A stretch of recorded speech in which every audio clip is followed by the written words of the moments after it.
സൂര്യപ്രകാശത്തിലും ബൾബിൻ്റെ വെട്ടത്തിലും flash ലൈറ്റിലും മാത്രം കാണാൻ പറ്റുന്ന നമ്മുടെ ഈ ഒരു ബോച്ചയുടെ multi layer paper cutting drawing എങ്ങനെ ചെയ്തു നോക്കിയാലോ നമുക്ക് ആദ്യം വേണ്ടത് PNG to SVG ഫോർമാറ്റിലേക്ക് മാറ്റിയ ബോച്ചയുടെ ഈ ഒരു പിക്ചറും അതേപോലെ തന്നെ ഒരു A4 ഷീറ്റും ആണ്. ഇത് നമ്മൾ ആദ്യം ഒരു ഫോം ഷീറ്റിന് മുകളിലായിട്ട് വെച്ചിട്ട് അതിൻ്റെ 4 സൈഡ് ഒരേപോലെ വെച്ച് നമ്മൾ ടാപ്പ് ചെയ്തെടുത്തതിന് ശേഷം ഇതുപോലത്തെ ഒരു പെൻ നൈഫ് വെച്ചിട്ട് ഞാനിപ്പോൾ വീഡിയോയിൽ ചെയ്യുന്ന പോലെ നമുക്ക് ആദ്യം ഈ ഒരു വൈറ്റ് വരുന്ന ഭാഗങ്ങളൊക്കെ ഒന്ന് കട്ട് ചെയ്തെടുക്കാം. മൊത്തം ഇതിൽ 4 കളറുകൾ വരുന്നുണ്ട്. അതിൽ നമ്മൾ ആദ്യം കട്ട് ചെയ്യുന്നത് വൈറ്റ് ആണ് കേട്ടോ. വളരെയധികം ക്ഷമയും ശ്രദ്ധയും വേണം നമ്മുടെ multi layer paper cutting drawing ചെയ്യാനായിട്ട്. അപ്പോൾ നമ്മളത് കട്ട് ചെയ്തെടുത്തതിന് ശേഷം പേപ്പറുമായിട്ട് ബന്ധമില്ലാത്ത ചില ഭാഗങ്ങളുണ്ട്. അപ്പോൾ ആ ഒരു പീസസ് മിസ്സാവാതിരിക്കാനായിട്ട് നമ്മൾ ഗ്ലാസ് പെയിൻറ്റിംഗ് ഒക്കെ ചെയ്യുന്ന ഒരു ഷീറ്റ് എടുത്തിട്ട് അതിന് മുകളിലേക്ക് നമ്മൾ കട്ട് ചെയ്ത ഈ ഒരു പോർഷൻ ഒട്ടിച്ച് കൊടുത്തതിന് ശേഷം ആണ് നമ്മൾ അതിൽ നിന്നുള്ള ഭാഗങ്ങളൊക്കെ എടുത്തു മാറ്റുന്നത്. അപ്പോൾ ഫസ്റ്റ് ലെയർ സെറ്റായിട്ടുണ്ട്.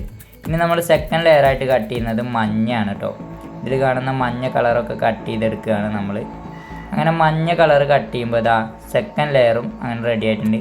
മൂന്നാമത്തെ ലെയറായിട്ട് നമ്മൾ കട്ട് ചെയ്തെടുത്തത് അതിൽ വരുന്ന കാപ്പി വരുന്ന ഭാഗങ്ങളാണ്. ആ കാപ്പി വരുന്ന ഭാഗങ്ങൾക്കൊപ്പം ബാക്ക്ഗ്രൗണ്ടും കട്ട് ചെയ്തെടുത്തപ്പോൾ ഇങ്ങനെയായിട്ട് കിട്ടിയിട്ടുണ്ട്. ഇനി നമ്മൾ ഈ ഒരു 3 ലെയറും പാടെ കൂട്ടി ഒട്ടിക്കണം.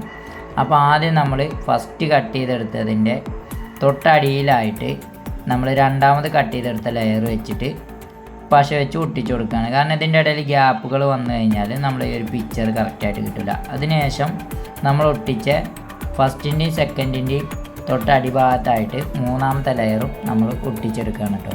അടുത്തായിട്ട് നമ്മളൊരു ഫോം ഷീറ്റിൽ നിന്ന് ഇതുപോലെ ഫ്രെയിമിനുള്ള 2 പീസുകൾ കട്ട് ചെയ്ത് ഗ്രൂ ഇട്ട് കൊടുത്ത് അതിനെ മുക്ക് കട്ട് ചെയ്ത് പ്ലാസ്റ്റിക് ഉപയോഗിച്ച് നമുക്ക് ഇനി ഇതൊരു ഫ്രെയിമാക്കി മാറ്റി നമ്മൾ വരച്ച് വെച്ച പിക്ചർ അതിനകത്തേക്ക് ഇറക്കി വയ്ക്കാം.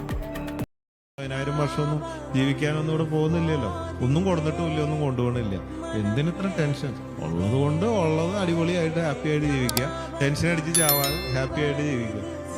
ആ ഒരു അറിവാണ് നമുക്ക് വേണ്ടത്. വേറെ ഒന്നും വേണ്ട. ബാക്കിയൊക്കെ നടക്കും.